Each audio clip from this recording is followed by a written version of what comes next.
So ayun guys, pasado na sa House of Representatives ang bill kung saan naglalayon na ipagpaliban ang BARM parliamentary election na nakatakda sanang ganapin sa 2025 at iuurong na lang yan sa 2026. Umaasa sina Basilan Governor Jim Hataman Saliman, Lanao del Sur Governor Mamintal Alonto Adyong Jr., Maguindanao del Norte Governor Abdul Rauf Makakua at Tawi-Tawi Governor Ismael Sali na susunod na ang Senado sa pag-apruba sa panukalang ipagpaliban ang unang parliamentary election sa Bangsamoro Autonomous Region of Muslim Mindanao sa 2026. Ito'y kasunod ng ipasa ng House of Representatives noon lamang December 17 sa ikatlo at huling pagbasa ang isang bill na naglalayong ipagpaliban ang BARM election sa May 2026 upang bigyan ang pamahalaan ng sapat na panahon na resolbahin ang mga issue na may kinalaman sa eleksyon sa rehiyon. Pahayag ng apat na gobernador na ito sa isang joint statement ay, "This purposeful resetting is intended to ensure that the electoral process is conducted with integrity and safeguards the fundamental right of suffrage by creating the conditions indispensable for its meaningful exercise." Sa botong 198-4, medyo mataas no, at walang abstentions. Ibig sabihin, majority talaga ang bumoto at inaprubahan ng lower house ang Bill 11-144. Makaraang magpahayag ng pagkabahala ang BARM stakeholders sa posibleng hindi pantay na representasyon sa BARM region kapag hinayaang matuloy ang halalan sa 2025. Sinabi pa ni Speaker Martin Romualdez na itong pagpapaliban ng eleksyon ay hindi delay kundi ito ay talagang kinakailangan upang matugunan ang mga issue sa BARM, lalo na yung paghiwalay ng sulok sa BARM region at upang tulungan ang rehiyon na mag-adjust ng mga alokasyon ng mga seats o pwesto sa BARM Parliament. Ang masasabi ko lang dyan, kailangan talaga natin ng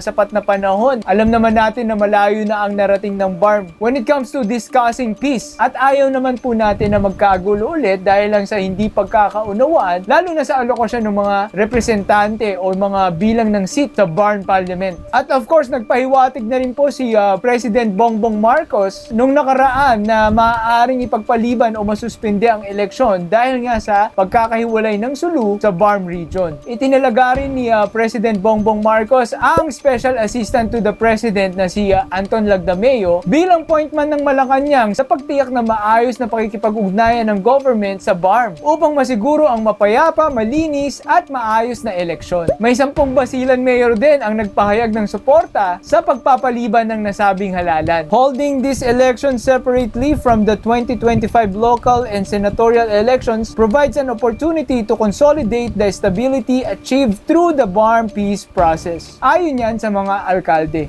Suportado rin ng mga opisyal ng pamahalaan ang pagpapaliban ng BARM elections. Kabilang na dyan si Office of the Presidential Advisor on Peace, Reconciliation and Unity, Secretary Carlito Galvez Jr. Sabi pa ni Carlito Galvez, "The election reset will allow us to give considerable focus to these socio-economic programs rather than a divided concentration on the election that may compromise our ongoing effort." Ang katulad na bill ay inihain ng Senate President himself na si Senator Chis Escudero at inaasahang tutugunan nila ito at sasang-ayon ang majority ng Senado sa pagpapaliban ng BARM election. Kayo guys, sa tingin nyo, tama bang ipagpaliban ng BARM election? Comment down below.